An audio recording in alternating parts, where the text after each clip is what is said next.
In order to use elimination to solve a system of equations, you need to have a variable that has the same coefficient, one positive, one negative. If you don't have that, for example, if we look at these, both of these x's have different coefficients, both of these y's have different coefficients. We can use multiplication to help us change one or both of the equations in order to be able to use elimination.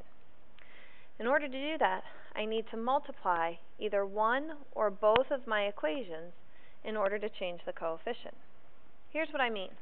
If I look at these two equations, I notice that my x's are pretty similar. Okay, I have a 4x and a 1x. If I think about this, in order to be able to eliminate this 1x here, I would need to turn it into a 4, specifically a negative 4. Then when I combine these together, they could eliminate. In order to do that, I'm going to use what I know about multiplication. Okay, let's pretend there's a 1 here to help us out. In order to use elimination, I'm going to take this entire equation and multiply it by 4. I'm going to use my distributive property. But remember, since this is a 4x up here, I actually want to multiply this equation by negative 4 because I want to end up with the same coefficient but with a negative value. So that way when I combine them together, they'll eliminate. So negative 4 times 1x gives me negative 4x. When I multiply this, I get negative 8y. And when I multiply this, I get negative 56. Now, I'm only going to change this bottom equation. My top equation can stay the same way it started. Because if I look at what I've got here, I can see that when I combine these two equations together, negative 4x plus 4x, these are going to eliminate.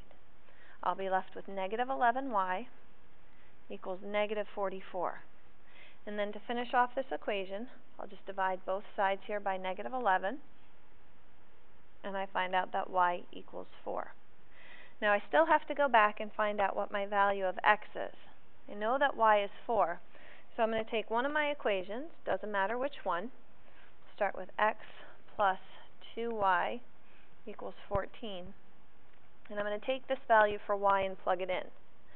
So I'm going to get x plus 2 times 4 equals 14. 2 times 4 is 8, so I have x plus 8 equals 14. And then to finish this off, isolate my x, and I get x equals 6. So the solution to this system of equations is 6, 4. Now, sometimes neither equation or neither variable looks like it's going to be easy to cancel out. I can't multiply this top equation by anything to make it equal the values in my bottom equation. When that happens, you can still use elimination, but you have to multiply both equations in order to be able to eliminate a variable. When I look at these two equations, I notice that right here I have one positive value and one negative value, which means I'm halfway to having what I need in order to eliminate. I just need to get these coefficients the same. In order to do that, I need to think about what multiples do these numbers have in common. And I see that if I could change both of these numbers to a 12, then I'd be able to eliminate them. So let's do that. Let's take this top equation and multiply it in order to turn that 3y into 12. I'm going to multiply it by 4. So I'll start using my distributive property. That'll give me 8x. Multiply this minus 12y equals, multiply this, 8. Now that bottom equation I need to change so that it's also a 12y. So to go from 4 to 12, I need to multiply this equation by 3. When I do that, I get 15x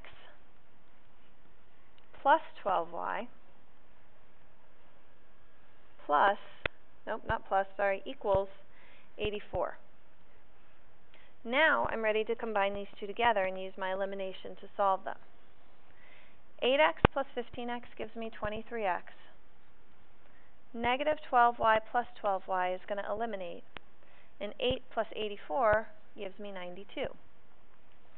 Finish this off, divide both sides by 23. And I know that x equals 4. Sorry about that. Finally, go back, find out what y is. I can pick either equation that I want. I'm going to start with my 2x minus 3y equals 2. I'm going to take this value here for x and plug it in right there. So that gives me 2 times 4 minus 3y equals 2. 2 times 4 is 8 minus 3y equals 2. Let's move this 8 to the other side. So I will subtract 8 on both sides here. And I get negative 3y equals negative 6. Finish this off, divide both sides by negative 3. And I find out that y equals 2. So the solution to this system of equations, x is 4 and y is 2.